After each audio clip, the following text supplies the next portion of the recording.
গাজা যুদ্ধকে কেন্দ্র করে ইসরায়েলের বুকে কাঁপন ধরানোর একমাত্র প্লেয়ার ছিলেন Ebrahim Raisi.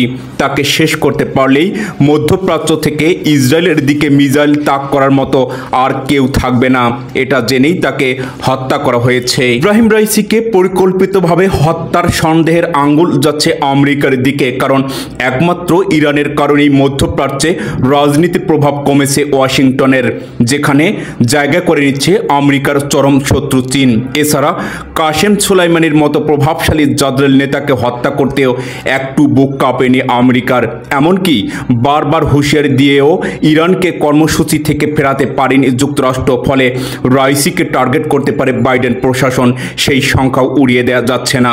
President Ebrahim Raisi ছিলেন ইসরায়েল আর যুক্তরাষ্ট্রের ভয়ঙ্কর প্রতিপক্ষ। ইসরায়েল এই প্রেসিডেন্ট মারা যাওয়ার বেশ কিছুদিন আগেই ইসরায়েলকে বিশ্ব মানচিত্র থেকে মুছে ফেলার হুমকি দিয়েছিলেন। বিশ্ব রাজনৈতিক বিশ্লেষকরাও স্পষ্টভাবে বিভিন্ন বিশ্লেষণ দিয়ে যাচ্ছেন। বিশ্ব পরাশক্তিতে যুক্তরাষ্ট্র ইসরায়েলের একমাত্র প্রতিপক্ষ ছিল ইরান, আর এই ক্ষমতার বাতিঘর ছিল ইব্রাহিম রাইসি। যুক্তরাষ্ট্র ও ইসরায়েলের চরম এই প্রতিপক্ষ ইব্রাহিম রাইসিকে যে পরিকল্পিত হত্যা করতে পারে, এটিও উড়িয়ে দিচ্ছেন না বিশ্ব রাজনৈতিক বিশ্লেষকরা।